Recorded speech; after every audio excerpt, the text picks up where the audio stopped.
જય શ્રી કૃષ્ણ મિત્રો અષાઢ સુદ તેરસથી જયા પાર્વતીનું વ્રત શરૂ કરવામાં આવે છે। આ દિવસે વ્રત કરનારે સવારે વહેલા ઉઠી નાહી ધોઈ શિવ પાર્વતીનું પૂજન કરવું જોઈએ ને મીઠા અને ગળપણ વિનાનું મોળું એકટાણું 5 દિવસ જમવું જોઈએ। આમ 5 દિવસ મીઠા વગરનું એકટાણું કરી શિવ પાર્વતીનું પૂજન કરી જયા પાર્વતી વ્રતની કથા સાંભળી છેલ્લા દિવસે જાગરણ કરી વ્રતને પૂર્ણ કરવું। આથી ચાલો આજના વિડીયોમાં આપણે સૌ મળી જયા પાર્વતી વ્રતની કથા સાંભળીએ ને જો તમને આ કથા સારી લાગે તો લાઈક કરજો ને તમારા મિત્રને પરિવારમાં પણ શેર કરજો, જેથી કરી તેઓ પણ આ કથાનું શ્રવણ કરી પુણ્યફળની પ્રાપ્તિ કરી શકે। અને આવી ધાર્મિક માહિતીઓ અને કથાઓ સાંભળવા માટે આ ચેનલને સબસ્ક્રાઈબ પણ કરી લેજો। તો ચાલો આજની કથાની શરૂઆત કરીએ। બોલો પાર્વતી પતે હર હર મહાદેવ હર। કાશીપુર નામના એક નગરમાં એક બ્રાહ્મણ અને બ્રાહ્મણી રહેતા હતા। બ્રાહ્મણનું નામ વામન અને બ્રાહ્મણીનું નામ સત્યા હતું। બંને ખૂબ જ ધર્મપરાયણ, સદાચારી અને દયાળુ સ્વભાવના હતા। તેમના આંગણેથી ક્યારેય કોઈ ભૂખ્યું ન જતું। આ પ્રકારે બંને જણા પ્રભુપરાયણ અને નીતિમાન હતા। અઢળક ધન સંપત્તિ હોવા છતાં પણ તેમનામાં જરાય અહંકાર ન હતો। તેઓ સર્વ પ્રકારના સુખ સુવિધાઓ સાથે જીવન વિતાવતા હતા। કોઈ જાતનું દુઃખ ન હતું, પરંતુ તેમને એક જ ખોટ હતી કે તેમને કોઈ સંતાન ન હતું। નિસંતાન ઘર તેમને સ્મશાન જેવું લાગતું હતું, તેથી તેઓ હંમેશા ચિંતામાં ડૂબેલા રહેતા। હવે એવામાં એક દિવસ ફરતા ફરતા દેવર્ષિ નારદજી તેમને ત્યાં પધાર્યા। ત્યારે બ્રાહ્મણે ખૂબ જ આદરપૂર્વક તેમનું સ્વાગત કર્યું અને ઉચ્ચ સ્થાન પ્રદાન કરી તેમને ફળાદી અર્પણ કર્યા। ત્યારે આસન ગ્રહણ કર્યા પછી નારદજીએ પૂછ્યું કે હે બ્રાહ્મણ, તમે સુખી તો છો ને? ત્યારે બ્રાહ્મણે કહ્યું, મુનિરાજ, આપની કૃપાથી બધું સુખમય છે। આમ કહી તે ચૂપ થઈ ગયા। ત્યારે નારદજીએ પૂછ્યું કે પણ શું? કહો, જે ઈચ્છા હોય તે નિસંકોચ કહી દો। આ સાંભળી વામન બોલ્યા, મુનિવર, મને બીજી કોઈ ઈચ્છા નથી, પરંતુ સંતાનની ખોટ મને સતત વ્યતીત કરે છે। જો તેનો કોઈ ઉપાય હોય તો કૃપા કરીને જણાવો। ત્યારે નારદજીએ કહ્યું કે અહીંથી દક્ષિણ દિશામાં જાઓ, ત્યાં એક પવિત્ર શિવલિંગ છે। ઘણા વર્ષોથી તેની કોઈ પૂજા નથી કરી રહ્યું। ત્યાં જઈ ભક્તિપૂર્વક શિવ પાર્વતીની સેવા કરો। કરુણા સાગર દીન દયાળુ સદાશિવ અવશ્ય તમારા પર પ્રસન્ન થશે અને તમને સંતાન આપશે। આમ કહી નારદજી ત્યાંથી વિદા થયા। ત્યાર પછી નારદજીના જણાવ્યા પ્રમાણે વામન અને સત્યા દક્ષિણ દિશા તરફ જવા લાગ્યા।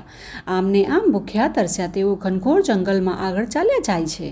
ઘણું લાંબુ અંતર કાપ્યા છતાં તેમને કોઈ મંદિર દેખાયું નહીં। આથી થાકીને તે બંને એક વૃક્ષ નીચે બેઠા। એવામાં ત્યાંથી સત્યાને એક ઊંચો ટેકરો દેખાયો। નાથ, પેલો ઊંચો ટેકરો જુઓ, કદાચ ત્યાં જ મંદિર હશે। એમ કહી બંને ફરી આગળ વધ્યા। જેમ જેમ તેઓ નજીક પહોંચ્યા તેમ તેમ તેમને પહાડી પર એક ભવ્ય મંદિર દેખાવા લાગ્યું અને અંતે મંદિર જોતા તેમનો થાક પણ દૂર થઈ ગયો। તેઓ મંદિરમાં પહોંચ્યા અને જોયું તો ત્યાં એક સુંદર શિવ મંદિર હતું। બંને ખૂબ જ પ્રસન્ન થયા। ત્યાર પછી તે બંનેએ મંદિરમાં જમા થયેલી ધૂળ, માટી, પાંદડા અને ઘાસ વગેરે સાફ કર્યા અને સત્યાએ નજીકની નદીમાંથી પાણી લાવી શિવજી અને માતા પાર્વતીને સ્નાન કરાવ્યું અને વામને પરિક્રમા કરી બિલ્વપત્ર અર્પણ કર્યા। ત્યાર પછી બંને નિયમે શિવ પાર્વતીની સેવા કરવા લાગ્યા। નજીકમાં જ બિલ્વપત્ર હોવાથી સત્યા રોજ બિલ્વપત્ર લાવતી, પરંતુ ફૂલો માટે વામનને દૂર જંગલમાં જવું પડતું। આ રીતે શિવ પાર્વતીની સેવા કરતાં કરતાં 5 વર્ષ વીતી ગયા, છતાંય ભગવાન પ્રસન્ન ન થયા।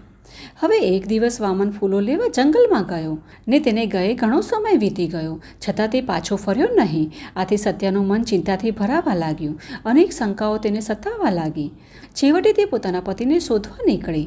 વનમાં ચારેય બાજુ ભયાનક દ્રશ્યો હતા। સિંહ, વાઘ અને રીંછની ગર્જનાઓ સંભળાતી હતી। તેમ છતાં ગભરાતી ગભરાતી સત્યા શિવ પાર્વતીનું સ્મરણ કરતી આગળ વધતી જઈ રહી હતી। તેવામાં અચાનક તેની નજર એક વૃક્ષની નીચે પડી અને તે જુએ છે તો ત્યાં તેના પતિ બેભાન હાલતમાં પડ્યા હતા। તેના પગના અંગૂઠામાં લોહી નીકળી રહ્યું હતું અને નજીકમાંથી જ એક કાળો સર્પ સરકતો જતો જોયો ને આ જોતા સત્યા તો અચાનક ચીસ નાખી ધરતી પર ઢળી પડી।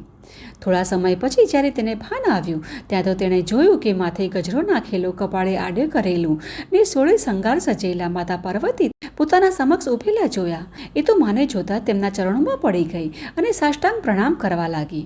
ત્યારે માતા પાર્વતીએ આશીર્વાદ આપતા કહ્યું કે હે બ્રાહ્મણી, ચિંતા ન કર।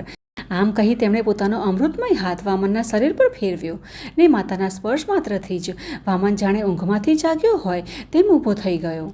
ત્યાર પછી બ્રાહ્મણ અને બ્રાહ્મણી બંનેએ માતાના ચરણોમાં વંદન કર્યું અને પછી માતા પાર્વતીએ કહ્યું કે તમારી અખંડ ભક્તિ અને અડગ શ્રદ્ધાથી હું પ્રસન્ન થઈ છું। જે ઈચ્છા હોય તે વરદાન માંગો। ત્યારે વામને કહ્યું કે હે જગદંબા, મને બીજું કાંઈ જોઈતું નથી, માત્ર સંતાન સુખની જ ઈચ્છા છે. ત્યારે માતા પાર્વતીએ પ્રસન્ન થઈને કહ્યું કે તમે જયા પાર્વતીનું વ્રત કરો, તેનાથી તમને સંતાન પ્રાપ્તિ અવશ્ય થશે. ત્યારે સત્યાએ વિનમ્રતાથી પૂછ્યું કે હે માતા, આ વ્રત કેવી રીતે કરવું? ત્યારે માતા પાર્વતીએ કહ્યું કે અષાઢ સુદ તેરસથી આ વ્રતનો આરંભ કરીને વદ 30 સુધી 5 દિવસનું વ્રત કરવું. આ 5 દિવસ દરમિયાન ગોળ અને મીઠા વગરનું એકટાણું જમવું. ચોથા તથા 5મા દિવસે મગનું સેવન કરવું અને અંતિમ દિવસે આખી રાત જાગરણ કરવું. આ પ્રકારે 5 વર્ષ, 7 વર્ષ કે 20 વર્ષ સુધી આ વ્રત કર્યા બાદ તેનું ઉજવણું કરવું અને ઉજવણા વખતે એક સૌભાગ્યવતી સ્ત્રી અને તેના પતિને ઘરે બોલાવી ભક્તિપૂર્વક પૂજન કરાવવું, કંકુ, કાજળ અને અન્ય સૌભાગ્યની વસ્તુઓનું દાન કરવું. આ રીતે વ્રત કરનાર સ્ત્રીને અખંડ સૌભાગ્ય પ્રાપ્ત થાય છે. તેને ક્યારેય પતિનો વિયોગ સહન કરવો પડતો નથી. તેને સંતાન સુખ મળે છે અને જીવનમાં અક્ષય સુખની પ્રાપ્તિ થાય છે. આમ કહી માતા પાર્વતી અંતર ધ્યાન થઈ ગયા ને માતાના વચન સાંભળીને વામન અને સત્યા ખૂબ જ પ્રસન્ન થયા અને પોતાના ઘરે પાછા ફર્યા. ને ત્યાર પછી બીજે વર્ષે અષાઢી સુદ તેરસ આવતા જ સત્યાએ જયા પાર્વતીનું વ્રત કર્યું. આથી થોડા સમયમાં તેમના ઘરે ઈશ્વર સમાન તેજસ્વી પુત્રનો જન્મ થયો. જય શિવ પાર્વતી. એમને જેમ જયા પાર્વતીનું વ્રત ફળ્યું તેવું સૌને ફળજો. તો મિત્રો, આ છે પવિત્ર જયા પાર્વતીની વ્રત કથા. જે કોઈ આ વ્રત કરે છે તેણે 5 દિવસ આ કથાનું શ્રવણ અથવા પઠન કરવું જોઈએ. તેનાથી વ્રત સફળ બને છે, માતા પાર્વતીની કૃપા પ્રાપ્ત થાય છે અને જીવનમાં સુખ, સૌભાગ્ય તથા સંતાન સુખની પ્રાપ્તિ થાય છે. જય માતા પાર્વતી. જય શ્રી કૃષ્ણ.